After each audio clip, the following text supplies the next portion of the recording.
As much as I hate to say it, back to school season is upon us. I have a list of things I need to say.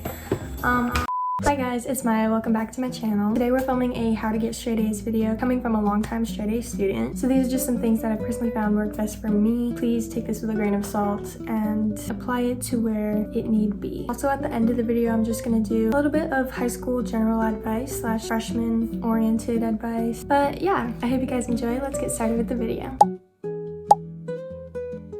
Starting off first, we have in the classroom. While you're in the classroom, my first point is pay attention to what the teacher is saying. I know what you're thinking. Maya, that is literally the stupidest thing you could have told me. I did not need to hear that. I've heard it my whole life. Yes, I'm sure you have. But the amount of times that I've zoned out in class is insane. I'll be hearing the words, it's going in through one ear, out the other. Like, it is not being retained at all. Stop zoning out and actually pay attention to what the teacher is saying, because it's important. Pay attention to what she's saying so that you can take notes in your own words. When you have to think about what the teacher is actually saying to rephrase it in your own words, you begin to understand the concept a lot faster than you would if you're just copying the PowerPoint word for word. This will also make your notes a lot more to the point and concise so that you can keep them short and organized. This way, you're actually making your notes your own notes. When you're taking your own notes, you need to highlight and underline keywords and points. I'm not saying highlight everything, because that's No.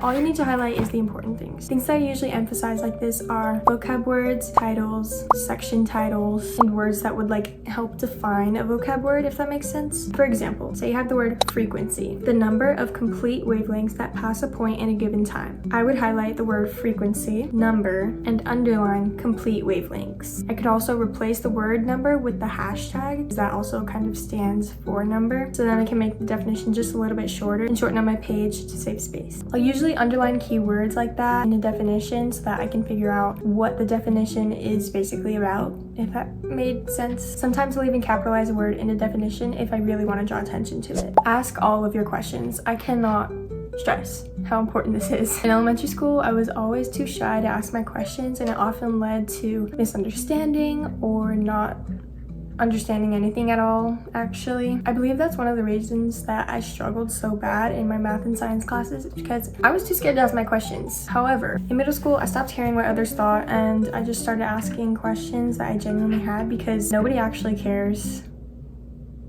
that you're asking a question. Nobody's gonna be like, oh my god, look at this girl, she's asking a question, how dumb is that? No, they don't care. Also, they're not gonna remember that at the end of the day. How many times have you remembered somebody in class asking a question, and at the end of the day you're like, oh my god, I can't believe that girl asked a question in class? Like, what? No one cares that much. So please just ask your questions, and plus all the people in the other class are probably too zoned out to even hear your question, so just ask it. That's what the teachers are there for. After the class period is over, write a homework to-do list. Personally, I use the Notes app in my iPhone so that I don't have to download any other apps because it comes with iPhone. But at the end of the class, just open your little Notes app, write a to-do list, and write down every assignment that the teacher mentioned, or if you have to finish some notes or finish an assignment later at home, you can write that down and then do it later so you don't forget about it. Some of my friends, they use a mental to-do list and they often forget some things. So with lots of classes, it probably gets overwhelming, especially if you have 6, 7, 8 classes. Especially if you have 6, 7, 8 classes that you need to deal with, you're probably gonna forget a few things, so it's just good to keep a to-do list in your Notes app or your reminders, whatever works for you. Just make sure you do it at the end of the class period so you're not forgetting things as the day goes on. Also, write down any other upcoming tests, quizzes, or assessments of any kind so that you're well prepared and you know what is coming, so you can make a little study guide. So at this point, we are outside of the classroom and now we're at home, which leads into my next point. Do your assignments on time and don't procrastinate. 90% of getting straight A's is doing your work and handing it in on time. It's that easy. I kid you not. Some of the kids in my classes don't even have a passing grade just because they refuse to do the work. They do the assignment and then they just don't turn it in. Why? Just do your work on time and submit it within the due date. A lot of my teachers have a late penalty grade. If it's 1 day late, it's usually about 10% off and then 10% the next day and so on. I find it best to do your homework the day it's assigned so that 1, you don't forget about it. 2, you have plenty of time to do it in case it takes longer than expected. 3, you're not rushing. And 4, you have time to relax after it's done. Trust me, the feeling of getting your work done early and not having to worry about it later is so good. Get out of the way so you can do whatever you want. Next thing is figure out a good homework schedule. When do you want to do your homework? Right after school? Great. Do you want to take a little break, eat a little snack, and then tackle it later when you're more energized? Also great. Figure out when you're most focused and what time works best for you so you can lock in. Now, on to the actual studying tips. Number 1, this is probably the number 1 tip anybody's gonna ever say to you, but use flashcards, either physical or digitally. If it's digital, I like using Quizlet for subjects like science, psych, or history, or Spanish. And other times I'll write out my flashcards physically if it's for like a math class or physics, just because there's a lot of formulas and things I can't really write down on the computer. I'm not gonna waste my time trying to copy and paste like the exponent, fractions, the square root symbol. I'm not wasting my time. So I write it down physically on flashcards like this. I can't really type out a 1 in the downward. I know the word for it. I forget it. It's like the exponent place, but like below the letter. I'll put the word on the screen. Study the cards at least 2 days beforehand so that your brain has time to sleep on it and recall the information for the test. When you sleep, your memories go from short-term to long-term memory, so you have a better chance of remembering it if you get a good night's sleep. The more sleep, the better. So the earlier you study, the more sleep you get, the more you're gonna retain, the more you're gonna know. That's also why people say not to pull all-nighters the night before a test, because your brain's not gonna be fully functioning in the morning. The next study tip is to use the graph paper method. I used this trick all year for AP Pre-Calc and I had an A all year. And I got a 5 on the exam, so it works. I don't have a good example because I threw out all my notes. Basically, the graph paper method is after the unit is over and you have a test coming up, you get a piece of graph paper, specifically graph paper, so it's easier to like place things wherever and not worry about like where the lines are and all that. But you get a piece of graph paper and you title it the unit. You start with a section title and write down each key point, formula, and anything else that you think is worth remembering in that tiny little section. And then you do the next one and the next one until you're done. The key here is to only write down the things that you need to know for the test. The point here is to keep it short and concise so that you don't waste time studying things that won't be on the test. And the main point also for this one is to keep it on 1 page, preferably the front page, but if you have to go a little bit on the back, that's okay too. But keeping it on 1 page keeps it a lot less intimidating so that you're more likely to look at it and study it. Write this 2 to 3 days before your test at least so that you have enough time to remember and retain it as mentioned in the previous tip. In a way, it's kind of like a cheat sheet, except you don't get to use it on the test, unless you do, in which case, lucky you. But it's kind of like a cheat sheet because as you're writing the things down on the piece of paper, you're refreshing the info in your brain, and also when you go back to reread it, you're refreshing the info in your brain. So you're like basically you're just remembering it all the time. That is my favorite way to study for math. You can also do this for every single subject. Let me know how it goes if you guys decide to try that. Focus on learning things that you don't already know. The things that you already know. So you don't need to waste your time relearning that. Focus on the things you don't already know because that is what's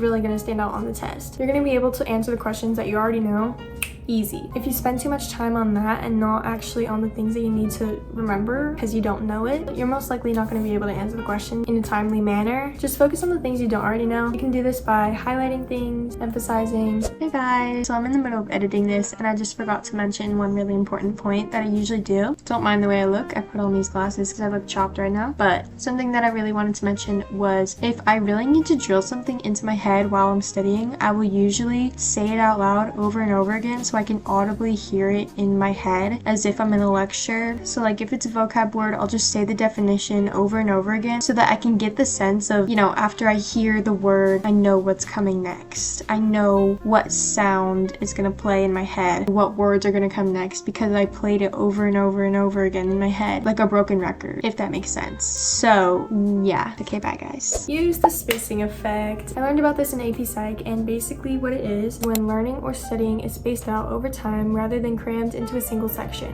It leads to better long-term retention compared to studying the same material repeatedly in a short period. What that means is don't cram everything the night before. I usually like to start studying for tests 3 to 4 days before, so that way I can take my time and not rush. Try your very best. I know we all have very busy schedules, but try your best to space out your studying throughout the week so that you're not cramming and stressed out the night before and trying to pull that all-nighter, because it's not going to work. Okay, now moving on to the general high school / freshman oriented advice coming from a senior. Number 1, pick your friends wisely and be careful what you tell them, because gossip spreads fast and you do not want to be the topic of a new group chat. Number 2, be nice to your teachers because they are genuinely just there to help you. Nobody wants to deal with that kid that's yelling in the hallway and being annoying and not turning in their work. Like, don't be that kid. Just be nice. Say hello, hold the door, laugh at their dad joke occasionally, answer a question, things like that. This next point is more for freshmen, but actually try in your classes. The phrase freshman year doesn't count. I hate to say it, but it's a lie. If you screw up your GPA during freshman year, it is a lot harder to raise it back up later on. I'm not trying to scare you here, because freshman year is honestly the easiest year you will ever take, but it's true. But just try in your classes and you should be fine. Get at least 8 hours of sleep a night. Again, I'm reiterating that sleep is very important. You don't want to be falling asleep in your class and you miss important details like, oh guys, we have a test in 2 days. Like, what? You don't want to be missing that because of your bad sleeping habits. Join clubs. I cannot stress this enough because I did not join any clubs my freshman year. I didn't even know what clubs there were until junior year. The only thing I did before I knew about clubs was dance team, but that's because I heard about it online. But I didn't know about any of my school's clubs or what it offers, like what was in the store. And that's one of my many regrets, because now I'm doing my college applications and I have to write down how many years I've been in the club. And it's a little bit, it's like not disappointing, but like kind of a letdown, but like somewhat of a disappointment that I've only been in the club for 2 years as opposed to 4. It's fun, it looks good for college, and you'll make friends. Plus, it's easier to get a leadership opportunity later on in your high school years if you join early and stick with it throughout. On the first day of school, you're gonna talk to at least 2 people in all of your classes. Like, actually talk to them and make a conversation, because then you'll have at least 1 friend. It just helps to have a friend in every class. This is also good if your class is heavy on group work, like my Spanish class was. A lot of the time she would split us off into groups of 2. It was just a relief to have that sense of security that I had someone to go to when it was time for groups. Take pictures, take videos, make an effort to document things so that you can remember it later on when you're old like me. Next tip is be yourself. I'm really original here, guys. If you're constantly pretending to be someone you're not just to fit in with the crowd, it's not gonna work out in the long run. Eventually, your real self will slip out. It's better to be yourself and find the people that are similar to you than try to pretend someone you're not and fit in with people who don't have the same values as you, if that makes sense. It's just good to have people that you're not afraid to be your true self around. And my last and overall general tip is to enjoy it, because high school does not last forever. I can honestly say the last 3 years have gone by so fast. I don't believe I'm a senior. Like, it still fully hasn't hit me that I'm gonna be a senior. But anyways, I think that's all I have for today's video. Thank you guys so much for watching. If you stayed this long in the video, comment this emoji. Let me know in the comments if you guys try anything and how it goes. Love you guys so much. Peace, love, happiness. Bye.